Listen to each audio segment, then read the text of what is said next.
মা যখন বিদায় নিয়ে চলে গেল, বড় এতিম হয়ে গেল। যেখানেই যায় মায়ের আদর পায় না, বড় দুর্বল হয়ে গেল। বাবা অন্যত্র বিয়ে করার পরে আরেকটা মা ঘরের মধ্যে আসলো। মনে রাখবেন রে বাবা, আপন মা তো আপন মা, সৎ মা তো সৎ মা।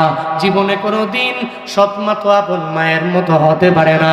সৎ মা যখন ঘরের মধ্যে চলে আসলো, আব্দুল উজ্জার কয়েকদিন পরে বাবাও বিদায় নিয়ে চলে গেল। এখন বাবাও দুনিয়ায় নাই, আবার মাও দুনিয়ায় নাই। বিভিন্ন জায়গায় গেলে বিভিন্ন জায়গায় শুনতে পায় মদিনায় নাকি একজনে ইসলামের দাওয়াত দেয়, কালিমার নামে নাকি দাওয়াত দেয়। তার আদর্শ বলে এত সুন্দর, যে সুন্দর আদর্শে আদর্শবান হওয়ার জন্য আব্দুল উজ্জার ভিতরে আস্তে আস্তে নবী প্রেম জাগতে শুরু করে দেয়। এবার হঠাৎ করে একদিন মা আব্দুল উজ্জারের সঙ্গে করে লইয়া, সৎমা বলে আমি তোমার লালন পালন করতে পারবো না, তোমার চাচার ঘরের মধ্যে আমি তোমার নিয়ে দিয়ে আসবো। আব্দুল উজ্জারের সঙ্গে করে লইয়া যখন চাচার দরবারে নিয়ে যায়, চাচার কাছে নিয়ে বলে, এই আব্দুল উজ্জার চাচা, আব্দুল উজ্জারে আপনার দরবারে হ্যান্ডওভার করে দিলাম, তাকে দেখে শুইনা রাখবেন, আপনার বাড়ির মধ্যে যত কাজ আছে তার মাধ্যমে করাবেন, তাকে খাবার দিয়ে দিবেন। আব্দুল উজ্জারে দিয়ে আসলো, চাচার দরবারেই পড়ে থাকি, চাচায় খাওয়ায়, চাচায় লালন পালন করে, চাচায় কাপড় চোপড় কিনা দিল, চাচার ঘরে থাকে। একদিন হঠাৎ করে যখন খাবারের প্লেটের মধ্যে বসলো, কেমন যেন হয়ে গেল। চাচায় খায়, ভাতিজা যেন হঠাৎ করে খায় না, আব্দুল উজ্জা খায় না, কিন্তু আব্দুল উজ্জা চাচা খায়। একবার জিজ্ঞাসা করে, কেন তুমি খাও না, কথা বলে না। এরপরে দুইবার যখন বলে, আব্দুল উজ্জারে কেন তুমি খাও না, কথা বলে না। এরপরেও তিনবারের সময় বারবার ধমক দিয়া বলি, আব্দুল উজ্জারে এতদিন তো তুমি আমার ঘরের মধ্যে খাইলা, এক প্লেটের মধ্যে আমি চাচায় খাইলাম, এরপরে তুমিও খাইলা, আজকে এমন কি হয়ে গেল, তুমি কেন খাও না রে আমার ভাতিজা? আব্দুল উজ্জা ডেকে বলে, চাচা রে, ওই নবীরে তুমি চিনোনি, যেই নবীর আদর্শের মালা নাকি গলার মধ্যে পড়লে নিজেও দামি হতে পারবো, দুনিয়াতেও দামি, আখিরাতেও দামি হয়ে যাব। ওই মদিনায় নাকি একজন পয়গম্বর আছে, ওই পয়গম্বরে তুমি চিনোনি রে চাচা? বলে, ওই নবীর নাম তো আমি শুনেছি, ওনার আদর্শ বড় সুন্দর, এই ব্যাপারে আমি চাচা ভালো করেই জানি। একজন বিধর্মী হইয়াও এটা জানে যে আমার নবীর আদর্শ বড় সুন্দর। ও উলামায়ে কেরামেরা, ও আলেমদের লিডারেরা, এই জন্যই তো আমি আবদার করি বারবার, আপনার আদর্শ আমার মদিনাওয়ালা নবীর আদর্শের মতো হয়ে যাবে। একজন বিধর্মীও যাতে করে আপনার সাথে কথা বলে মজা পায়, আপনার সাথে কথা বলে নিজের অন্তরের মধ্যে সুকুন চলে আসে, আপনার জবান দ্বারা যাতে বিন্দু মাত্র পরিমাণ কষ্ট না পায়, আপনার কথার দ্বারা, আপনার হাতের দ্বারা যাতে অন্য ভাই কষ্ট না পায়, এমন একটা আদর্শ নিয়ে নিজের আদর্শবান বানাইতে হবে। আব্দুল উজ্জা ডেকে বলে, ও চাচা আমার, ওই নবীর ব্যাপারে আপনার ধারণা কি একটু বলেন না? বলে, মুহাম্মদ তো ভালোই কথা বলে, মুহাম্মদ ভালো আদর্শবান মানুষ, তবে চাচা আপনি একটু কালিমা পড়ে মুসলমান হয়ে যান, সঙ্গে সঙ্গে আমিও আপনার সাথে কালিমা পড়ে মুসলমান হয়ে যাব। ওই নবীর ছায়া তলে আমরা দুইজনে পুরাটা জীবন আমরা কাটায়া দিতে চাই। আব্দুল উজ্জা চাচা বলে, না রে, ওই নবীর আদর্শ তো ঠিকই মানি, কিন্তু নবীর কালেমা কশিন কালেও পরে মুসলমান হওয়া যাবে না। আমার বাপ দাদার ধর্মের ভিতরে চুন কালি মাখানো যাবে না, আমার বাপ দাদার ধর্মের মধ্যে থাইকে আমার মরণ হবে, আমি অন্য কোনো ধর্মে ধর্মান্তরিত হতে পারবো না। আব্দুল উজ্জার অন্তরের ভিতরে তো নবীর প্রেম, ওই নবীর প্রেমে পাগল করা হইয়া আব্দুল উজ্জা বলে, চাচা রে, ও চাচা, যদিও আপনার অন্তরের ভিতরে নবীর প্রতি কোনো প্রেম নাই, কোনো ভালোবাসা নাই, ওই নবীর আদর্শের মালা গলার মধ্যে আমি লাগাইতে চাই রে চাচা, আমি আপনার খানার প্লেটের মধ্যে একসাথে এখানেই জানায়া দিতে চাই, লা ইলাহা ইল্লাল্লাহু মুহাম্মাদুর রাসূলুল্লাহ। ওখানেও যাওয়ার পরে কি পরিমাণ হ্যারাসমেন্টের শিকার হওয়া লাগে, একটা পাসপোর্ট বানাইতে গেলেও কি পরিমাণ হ্যারাসমেন্ট হওয়া লাগে, একটা জন্ম নিবন্ধন ঠিক করতে গেলে পাগল পারা হয়ে যাওয়া লাগে।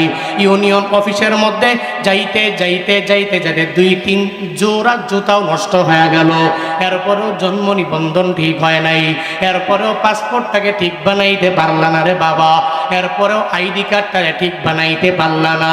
এর একমাত্র কারণ এদের ভিতরে নবীর আদর্শ নাই। আর নবীর আদর্শ থেকে যারা বিচ্যুত লাইনচ্যুত হয়ে যাবে, এদের পরিস্থিতি কেমন হবে ফেরাউনের দিকে লক্ষ্য করলেই বান্দা বোঝা যায়। এদের পরিস্থিতি কেমন হবে নমরুদের দিকে দেখো, নমরুদের পরিস্থিতি কেমন হয়ে গেল, এদের পরিণতি কেমন হবে আবু জাহালের দিকে তাকাইলেই বান্দা অটোমেটিক খুঁজে পাইবা এদের পরিস্থিতি কেমন হয়ে যাবে। আমগো আগের যে প্রাইম মিনিস্টার ছিল শেখ হাসিনা, ওর দিকে তাকাও, জালেমের পরিণতি নবীর আদর্শ থেকে লাইনচ্যুত হয়ে গেলে কি পরিমাণে হয়ে যায়, এদের দিকে তাকাইলেই বোঝা যায়, ঠিক কিনা? যাওয়ার আগে পুলিশের কথা শুনে না, যেই পুলিশের অফিসারদের বাড়ি গাড়ির কোনো অভাব নাই, এদের বাড়িও করে দিলাম, গাড়িও কইরা দিলাম, এদেরকে প্রমোশনও কইরা দিলাম, সব এদেরকে দিয়া দিলাম, এরপরেও পুলিশও কথা শুনলো না, এরপরে র্যাবও কথা শুনে নাই। 3 বাহিনীর প্রধানটা ডাকছে, আয় তোরা যত ছাত্র মারা লাগবে মারো, যত আলেম মারা লাগবে মারো, যত হুজুর মারা লাগবে মারো, যত আমার জনগণ মারা লাগবে মারো, এরপরেও আমার ক্ষমতায় থাকা লাগবে। 3 বাহিনীর প্রধান বলে, না না, সময় তো শেষ হয়ে গেছে, এখন যতই বলবেন আপনার কথা শুনতে পারবো না। শেষ মুহূর্তে এমন হয়ে যায় নিজে একা একা পলাইতেও ইন্ডিয়ায় গিয়েও জায়গা নিতে হয়, বাংলাদেশের কোনো প্রান্তের মধ্যে কেউ জায়গা দেয় না। আবার মানুষ কি পরিমাণে খারাপ মন্তব্য তার নামে করে। আল্লাহ কয়, আমি আল্লাহ বারবার বারবার বারবার বান্দা তোরে দেখি, তবে সার দিই একবার, সার দিই 2 বার, সার দিই 3 বার, তবে আমি আল্লাহ সার দিলাম। আমি আল্লাহর মায়ের দুনিয়ার বাইর ধরি ধরি ধরি না, ধরলে কিন্তু সারি না, ঠিক কিনা? নবীর আদর্শের মালা গলা লাগাইও, তোমার গলার মধ্যে তুমি ঝুলাইও। ওই নবীর আদর্শের মালা যেই বান্দা ঝুলাইবে, ওই বান্দাই তো বড় দামি হয়ে যাবে। এ কারণেই তো নবী নিজের আদর্শ দিয়ে সব বেঈমানদেরকে মুসলমান বানায় ফেললো, মাইরা মুইরা বানায় নাই, বরং আদর্শ দিয়ে আখলাকের মাধ্যমে বানাইলো। নেতারাও যদি ওই আদর্শ লালন করে অগ্রগামী হয়ে যেতে পারে, তো অটোমেটিক তো আদর্শ বাস্তবায়ন করার মাধ্যমেই তো হয়ে যাবে। ও আল্লাহর বান্দারা, বিধর্মীরা আমার নবীর আদর্শ মাইনা এরা বড় দামি হয়ে যায়। এরা সারা বিশ্বকে এত পরিমাণে লিড দেয়, এদের ভিতরে বিন্দু মাত্র পরিমাণ ওয়াদার খেলাফ নাই, এদের ভিতরে বিন্দু মাত্র পরিমাণ আমানতের খেয়ানত নাই। এরা মিথ্যা কি এটা বলতে পারে না, বলতে জানেও না। এদের ভিতরে কোনো বিন্দু মাত্র পরিমাণ চুগলখড়ি নাই। আমার আরেক ভাই কেমনে চলে এটা নিয়ে সে পড়ে থাকে না, বরং নিজেরা কাজ করার জন্য ব্যাকুল হয়ে যায়। এই যে নেপালে গেলাম, ওই নেপালের ভিতরে হিন্দু আর বৌদ্ধ দিয়া ভরা, ওখানে মন্দির দিয়া ভরা, কিন্তু এই যে হিন্দুরা এরপরেও দেখলাম বিন্দু মাত্র পরিমাণ মিথ্যা বলে না। আমরা যে মোবাইল দিয়া গেলাম, এরপরেও মোবাইলগুলো চুরি করলে পারে কিন্তু করে না। ওয়াদা করছে ওই সময় আমি আসব, ওই সময় গাড়ি নিয়ে সামনে দাঁড়ায় থাকে। এগুলা দ্বারা কি বুঝি জানো? মাঝে মাঝে এত পরিমাণে খারাপ লাগে রে বাবা, আমরা মুসলমানদের ভিতরে যে আদর্শগুলো ঢুকাইয়া আদর্শবান হওয়ার কথা, ওই আদর্শ আমরা আমাদের বুকের মধ্যে লালন করতে পারি নাই। বিধর্মীরা আমার মদিনাওয়ালা নবীর আদর্শ মাইনা বড় দাবি হয়ে গেল। এত পরিমাণে কপাল খারাপ, এত পরিমাণে তকদিরটা আমারও খারাপ হয়ে গেল, তোমারও খারাপ হয়ে গেল। তুমি যদি নবীর আদর্শ মাইনা চলতা, তাহলে কশিন কালেও এদেশে দুর্নীতিতে এত পরিমাণে ঠাই পাইত না।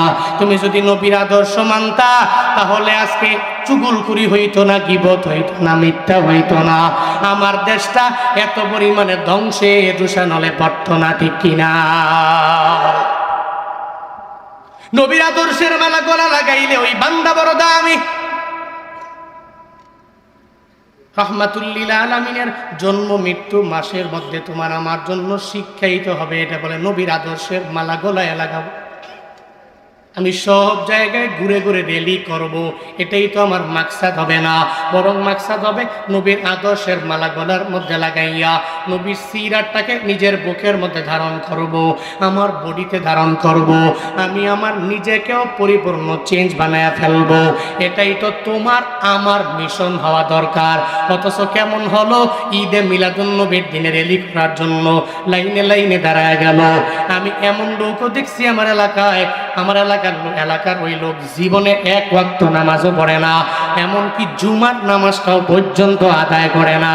ওই ব্যক্তি বলে বিশ্বনবীর আগমন শুভেচ্ছা স্বাগতম, ওহাবিরা নিপাত যাক, সুন্নিরা জিন্দাবাদ, এটা বলে স্লোগান দেয়।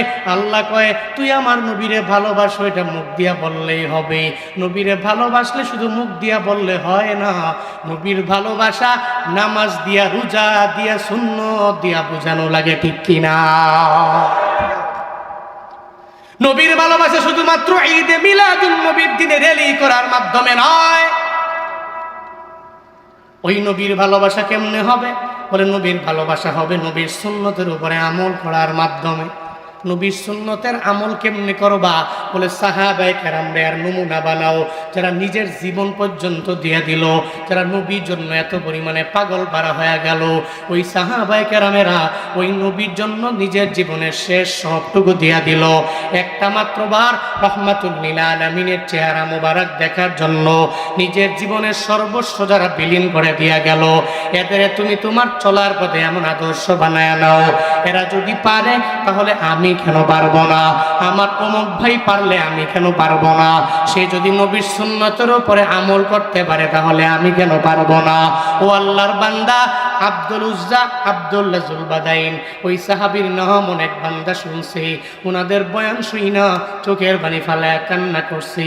এমন ব্যক্তিও তো এখানে আছে চোখের পানি ফালায় কানছে রে সাহাবায়ে কেরামের জীবনী শোনার পরে। যে আব্দুল উজ্জা ইসলাম ধর্ম গ্রহণ করার আগে উজ্জার বান্দা, মানে উজ্জার গোলাম নামে যার নামকরণ করলো মা বাবা। ছোটবেলায় যখন মা দুনিয়া থেকে বিদায় নিয়ে চলে গেল, একজন মা হারা এতিমের এমন একটা দশা হয়ে যায়, যেখানে মা নাই এখানে ওই বান্দার তো আর কেউ নাই। বাবাই তো আমার এলাকায় বলে মা মরে গেলে বাবা তালুই হয়ে যায়, আপনার এলাকায় কি বলে আমি জানি না। মা মারা গেল, মা হারাইয়া আব্দুল উজ্জা বড় অসহায়, এত পরিমাণে অসহায় হয়ে গেল, যেখানে যায় মায়ের আদর কোনো পায় না। ও বান্দারা যারা মায়ের আদর পায় না, ওই বান্দাই তো জানে মায়ের আদর ছাড়া কি পরিমাণে ছটফট লাগে।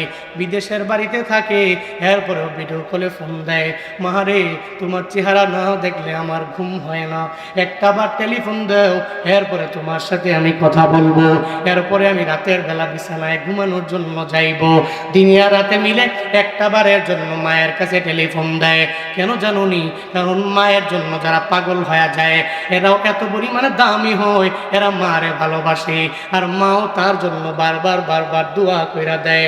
কিন্তু তার কপাল বড় খারাপ, ওই বান্দার যার দুনিয়াতে মা বিদায় নিয়ে চলে গেল, ও তো মায়ের কদরটা ভালো করেই জানে।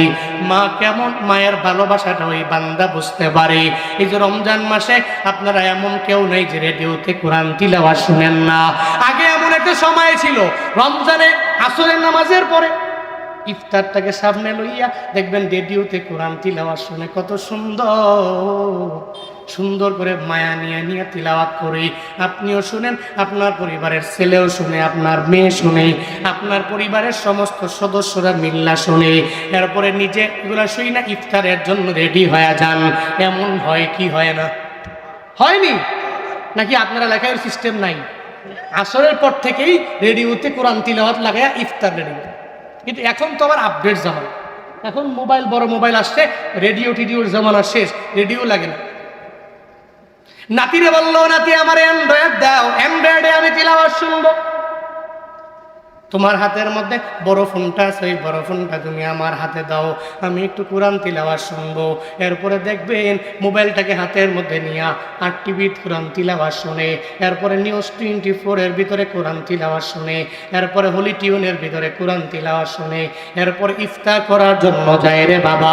এই যে রমজানে নিউজ 24 এর ভিতরে একটা হাফেজে কোরআন, যেই হাফেজে কোরআন 8 মাসে হাফেজ হয়ে গেল।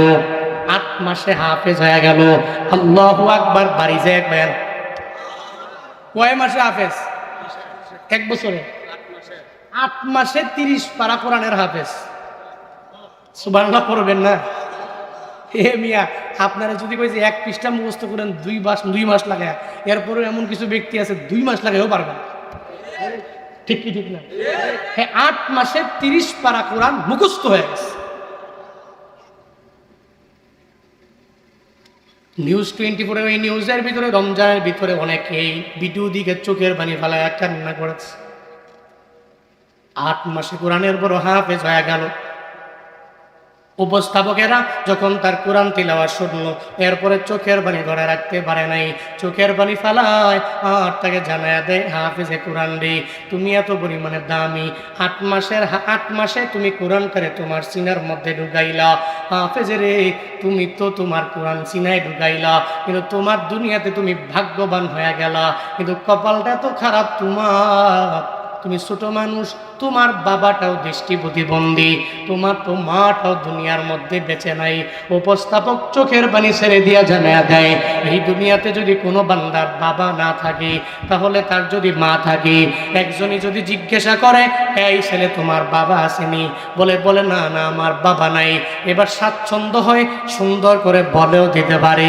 কিন্তু একটা মা হারা সন্তানের গিয়া যদি বলে, ও সন্তান রে, এই দুনিয়াতে তোমার মা দুনিয়ায় বেঁচে আছে নাকি, ওই সন্তান বলতে পারে না আমার মা দুনিয়ায় নাই, আমার মা দুনিয়া থেকে বিদায় নিয়ে চলে গেছে।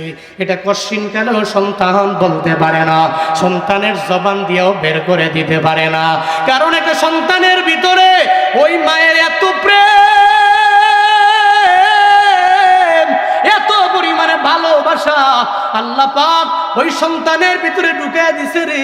ওই সন্তান বলতে পারে না, ভাই রে আমার মা দুনিয়ায় নাই, বাবা নাই। এটা সুন্দর করে বলে দিতে পারে আমার ভাই বাবা নাই, কিন্তু মা নাই এটা জবান দিয়া বলতে পারে না। ছোট্ট মানুষ 8 মাসে কোরআনের বড় হাফেজ হয়ে গেল, বড় দামি হয়ে গেল, কিন্তু মায়ের আদর পায় না, বাড়িতে গিয়েও মায়ের চেহারা দেখতে পায় না। ওই ছোট্ট মানুষটা জানে তার মা হারাইয়া কি পরিমাণে বড় অসহায় হয়ে গেল। আজকে যুবকেরা তোমরা এত পরিমাণে বড় হইলা, তোমার মায়ের আদর নিয়ে নিয়ে বড় হইলা, হঠাৎ করে বিয়া করার পরে কেন যেন তোমার ভিতরে চেঞ্জিং চলে আসলো। আগে মায়েরে ভালো লাগতো, এখন মায়েরে ভালো লাগে না। আগে বাবারেও বড় পছন্দ করতা, এখন বাবারেও ভালো লাগে না। আগে মা বাবার আদর ছাড়া তুমি চলতে পারতা না, মা বাবারে কথায় কথায় কথায় কথায় মা বইলা ডাকতা, কেমন জানি হয়ে গেল তোমার। এখন তুমি মারে মা বলেও ডাক দাও না। মাঝে মাঝে এমন বাবা আছে টেলিফোন কইরা চোখের পানি ফালায়া ফালায়া কান্না করে, হুজুর আমার, আমি মা বাবার বয়ান শোনার পরে আপনার চোখের পানি ধরে রাখতে পারি নাই রে হুজুর, কিন্তু কপাল বড় খারাপ, আমার ছেলেটা 1 বছর হয়ে গেল আমারে বাবা বলে ডাক দেয় না। কি পরিমাণে কপাল তোমার পড়ে গেল, তোমার বাবারে তুমি বাবা বলে ডাক দাও না।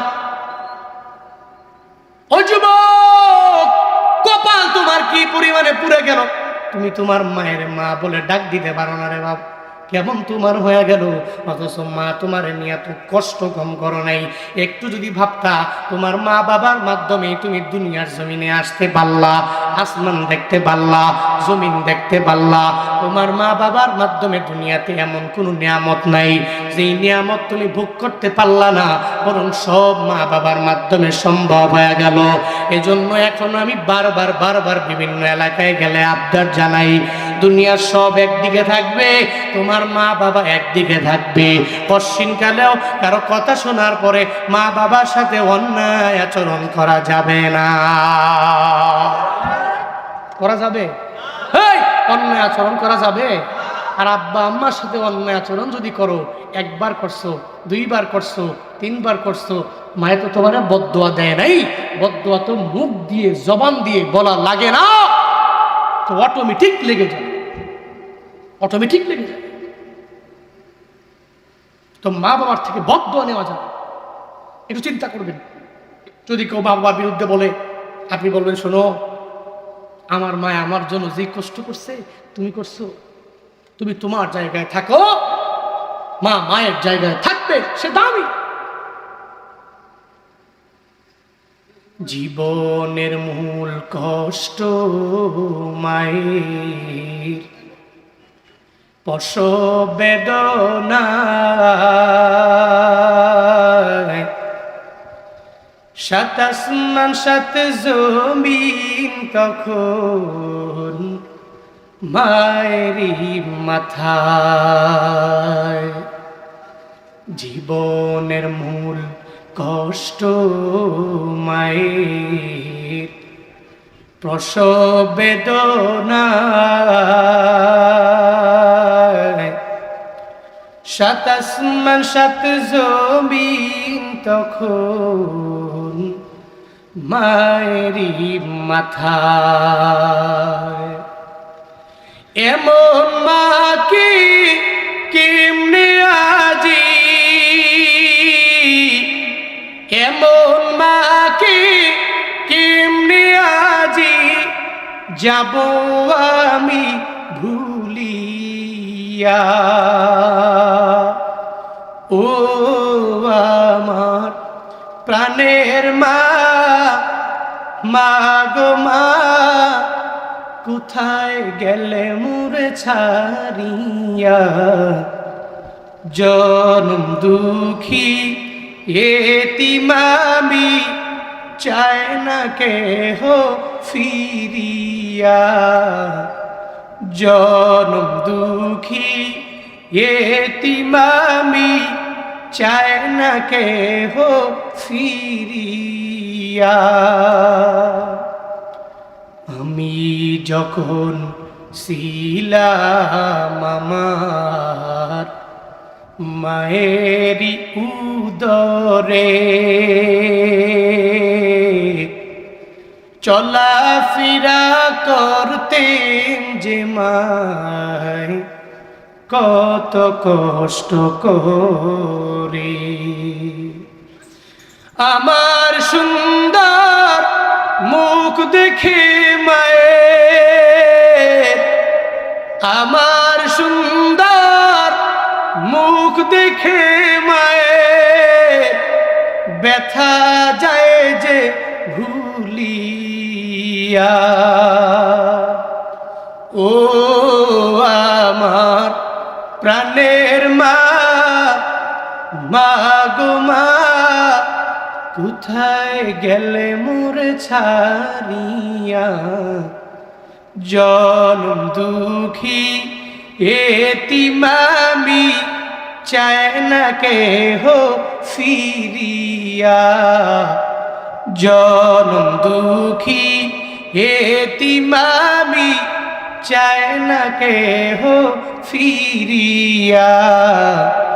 জনম দুঃখী এতিম আমি, চায় না কেহ ফিরিয়া। মারহাবা বলেন না, জুড়ে বলেন না মাশাআল্লাহ। মা এত পরিমাণে কষ্ট আমার আপনার জন্য করছে, একটু ভাবলে চিন্তা ভাবনা করলে আপনার খারাপ ব্যবহার আপনি করতে পারেন। আব্দুল উজ্জা ছোটবেলায় মা যখন বিদায় নিয়ে চলে গেল, বড় এতিম হয়ে গেল। যেখানেই যায় মায়ের আদর পায় না, বড় দুর্বল হয়ে গেল।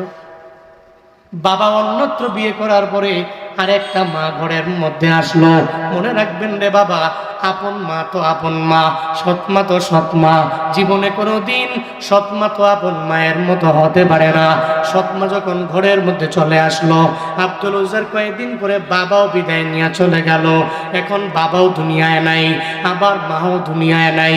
বিভিন্ন জায়গায় গেলে বিভিন্ন জায়গায় শুনতে পায় মদিনায় নাকি একজনে ইসলামের দাওয়াত দেয়, কালিমার নামে নাকি দাওয়াত দেয়।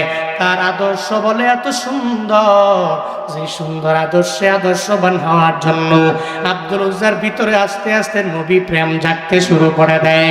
এবার হঠাৎ করে একদিন মা আব্দুল উজ্জারের সঙ্গে করে লইয়া, সৎমা বলে আমি তোমার লালন পালন করতে পারবো না, তোমার চাচার ঘরের মধ্যে আমি তোমার নিয়ে দিয়ে আসবো।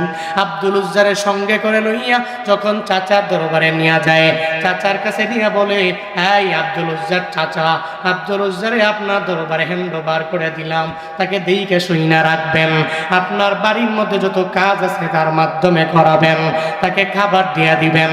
আব্দুল উজ্জারে দিয়ে আসলো, চাচার দরবারেই পড়ে থাকি, চাচায় খাওয়ায়, চাচায় লালন পালন করে, চাচায় কাপড় চোপড় কিন্না দিল, চাচার ঘরে থাকে।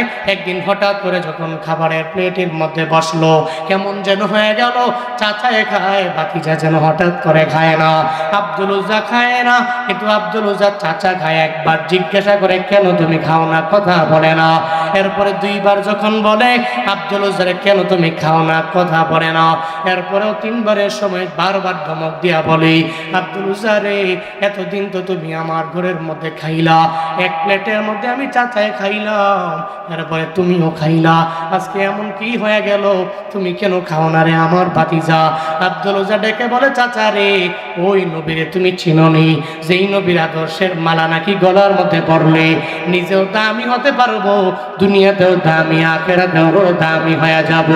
ওই মদিনায় নাকি একজন পয়গম্বর আছে, ওই পয়গম্বরে তুমি চিনোনি রে চাচা? বলে, ওই নবীর নাম তো আমি শুনেছি, ওনার আদর্শ বড় সুন্দর, এই ব্যাপারে আমি চাচা ভালো করেই জানি। একজন বিধর্মী হইয়াও এটা জানে যে আমার নবীর আদর্শ বড় সুন্দর। ও উলামায়ে কেরামেরা, ও আলেমদের লিডারেরা, এজন্যই তো আমি আবদার করি বারবার, আপনার আদর্শ আমার মদিনাওয়ালা নবীর আদর্শের মতো হয়ে যাবে। একজন বিধর্মীও যাতে করে আপনার সাথে কথা বলে মজা পায়, আপনার সাথে কথা বলে নিজের অন্তরের মধ্যে সুকুন চলে আসে, আপনার জবান দ্বারা যাতে বিন্দু মাত্র পরিমাণ কষ্ট না পায়, আপনার কথার দ্বারা, আপনার হাতের দ্বারা যাতে অন্য ভাই কষ্ট না পায়, এমন একটা আদর্শ নিয়ে নিজের আদর্শবান বানাইতে হবে। আব্দুল উজ্জা ডেকে বলে, ও চাচা আমার, ওই নবীর ব্যাপারে আপনার ধারণা কি একটু বলেন না?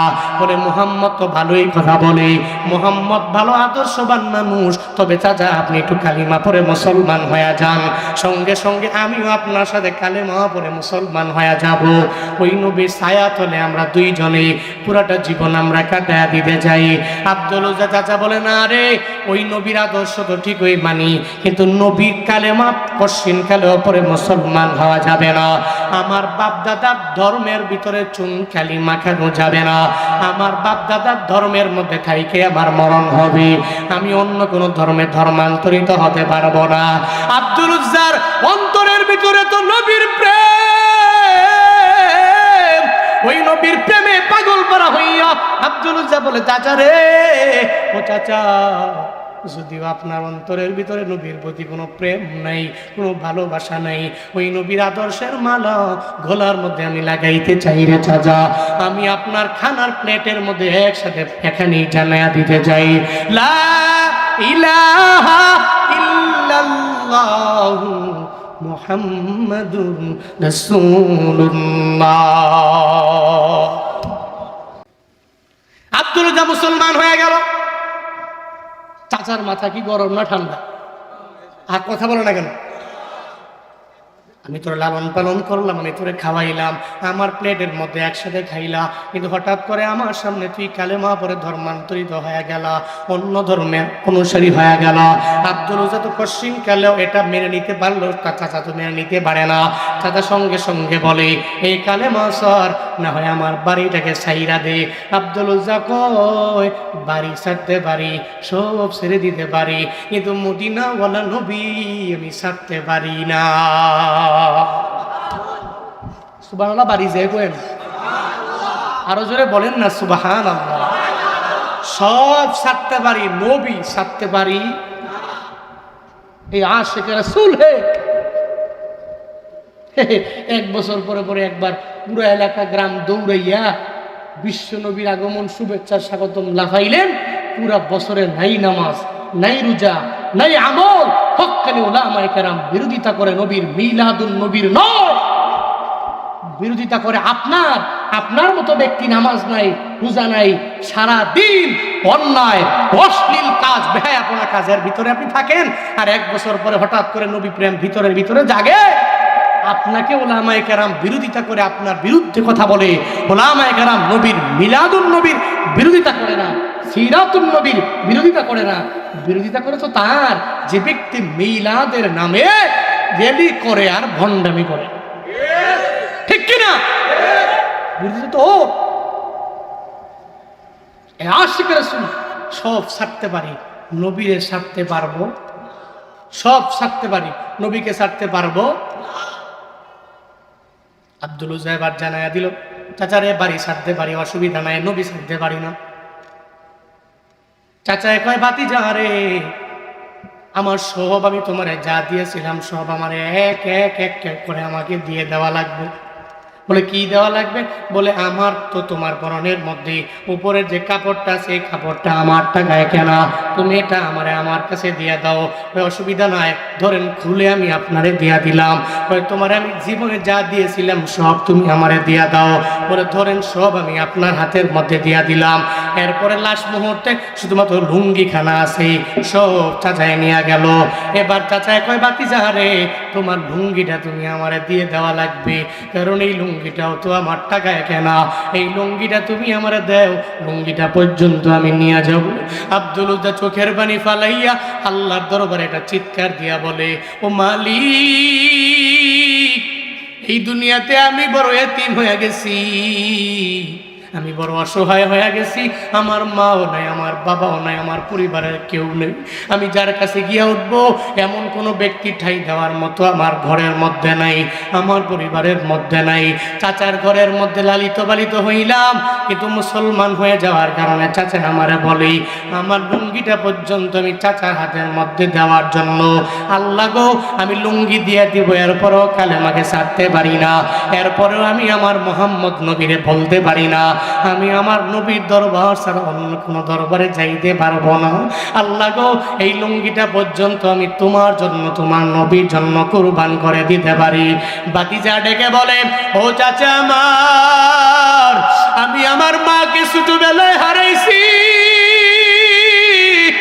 আমি আমার বাবারও হারাইছি, আমি আমার মা বাবা হারাইয়া এই দুনিয়াতে বড় এতিম হয়ে গেলাম রে চাচা আমার, আমার লুঙ্গিটাও কি আপনার নেওয়া লাগবে? বলে হ্যাঁ রে, লুঙ্গিটাও পর্যন্ত তুই আমারে দেওয়া লাগবে, হয় ইমান ছেড়ে দে, ওই নবীরে ভুলে যা, আর না হয় আমার লুঙ্গি তুই আমারে দিয়ে দে। আব্দুল উজ্জা এবার লুঙ্গিটাকে খুইলা চাচার হাতের মধ্যে দিয়া দেয়, লজ্জাস্থান থেকে ধুইরা দৌড়াইয়া সৎ মায়ের দরবারে চলে যায়। দরজার সামনে দাঁড়াইয়া একবার ডাক দেয় আর জানা দেয় মারে, দুইবার ডাক দেয় মারে, তিনবার ডাক দেয় মা, দরওয়াজাটা খুলো, তোমার সন্তান দরওয়াজার সামনে দাঁড়ায় আছে। মা দরজাটা খুইলা দেখে আব্দুল উজ্জার পুরা বডিটা উলঙ্গ দেখা যায়, একটা ইয়াং মানুষ, যুবক মানুষের পুরা বডিটাই উলঙ্গ। কেন রে আব্দুল উজ্জা, এই অবস্থা তোর কে করলো? তুই আমি মায়ের জানায়া দাও। আব্দুল উজ্জা ডেকে বলে, ও মা, আমি গরিব, বড় এতিম, আমি বড় অসহায়, আমার মতো অসহায় এই দুনিয়াতে কেউ নাই রে মা। আমি চাচার ঘরে তো লালন পালিত পালিত হয়ে গেলাম গো মা, ওখানে যাওয়ার পরে আমি চাচার সামনে কালেমা পরে পরে আমি মুসলমান হয়ে যাওয়ার কারণে আমার চাচা আমার পরনের লুঙ্গিটা পর্যন্ত খুলে নিয়ে গেল। আমার জীবনে আর কিচ্ছু আমার চাচা আমারে দিল না, কিচ্ছু আমার জন্য বাকিও রাখলো না, সব আমার কাছ থেকে এক এক এক করে আমার কাছ থেকে নিয়ে গেল। আমি কালেমা পরে নবীর প্রেমে পাগল হইয়া মুসলমান হইলাম কেন? এই কারণে সব আমার কাছ থেকে নিয়ে গেল। এবার মারে কয়, মারে আমার তো আপন মা দুনিয়ায় নাই, আপন মা যদি থাকতো রে আমার এত একটা কম্বল আমারে দিয়া দিত।